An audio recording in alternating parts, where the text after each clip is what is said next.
Hello YouTube, and welcome to my spontaneous decision to read some holiday-themed creepypastas. As you know, it is the spooky season, and I decided almost halfway through October that I should totally read some Halloween creepypastas and have them posted on Halloween.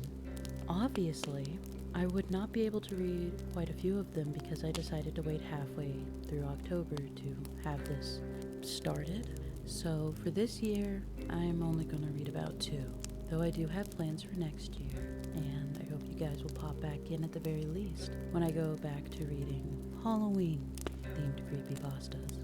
Today, I will be reading 7 Gates of Hell. Why don't we get right into it? 7 Gates of Hell. Some say on Halloween night, if you go past 7 black gates, you will see the 7 gates of hell. I thought it was a myth at first, until I tried it out. I went past 7 black gates around my neighborhood. Then when I went to sleep, my dreams were of a ferocious fire. It stopped, and there was a man, tall and bulky. His eyes were rather squinted, showing his age, and his legs and hands were thin and looked as if they could barely support his weight. He spoke with a scratchy and dying tone, saying,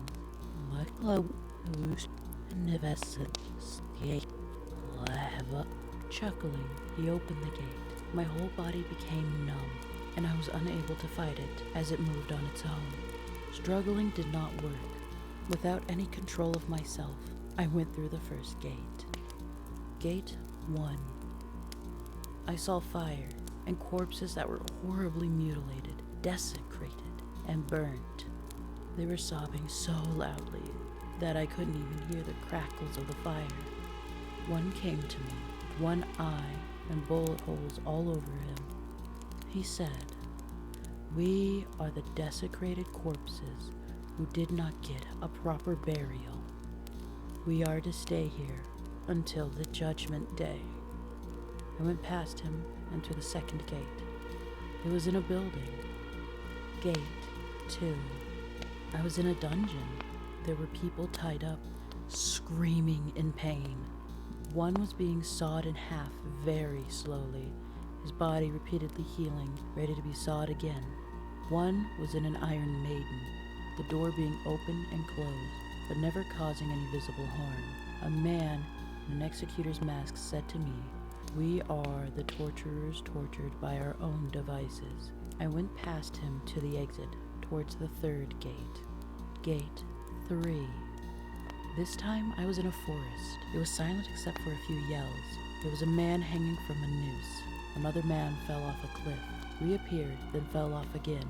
I began running away from a horribly burnt woman chasing after me.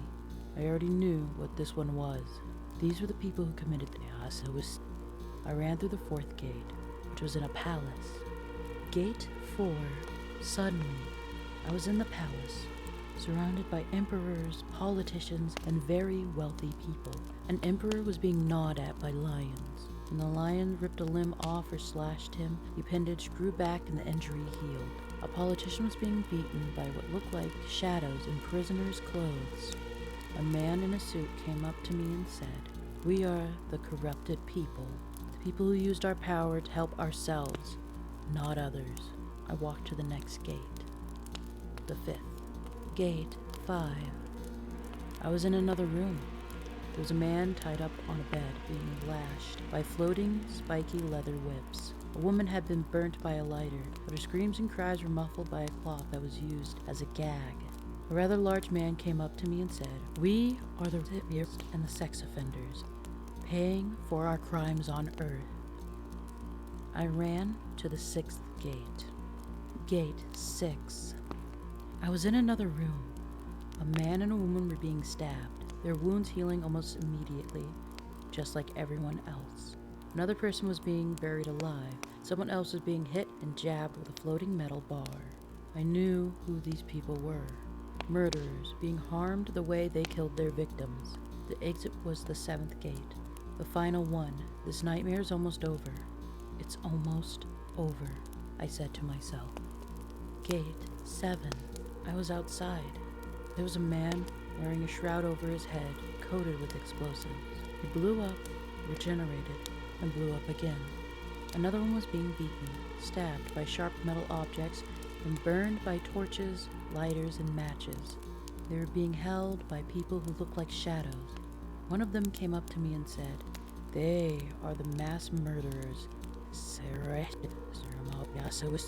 I am a shadow of one of their victims, beating them and taking revenge for killing us on Earth." I ran to the exit. When I woke up in the morning, I became horribly scared. The images of what I saw ran through my head. In fact, that is all I could think about for the whole year. It became Halloween again, and I didn't dare to go outside at night. I just went to bed. It took me a while to sleep. When I did, I was in front of the first gate of hell. There was a teenager like me, staring at me. He was shocked to see me. My body became numb. I could not control myself again. I said to him in a scratchy, dying tone,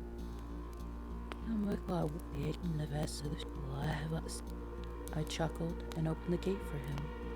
After he went inside, with an expression that looked like he was fighting something and struggling, I looked at myself in the reflection of a goblet, filled with what looked like blood. I saw the gatekeeper.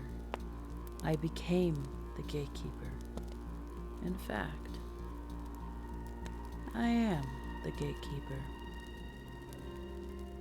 Interesting start. Each gate is very straightforward, obviously. It still lacks something, in my opinion. There could have been more details, there could have been more something. It's hard to explain. There's definitely could have been more. And though it begs the question, if for every Halloween following, this individual is going to be the gatekeeper, or if it sort of hops from anyone who goes through the gate, and only for that following Halloween do they have to become the gatekeeper. Is this only a Halloween thing?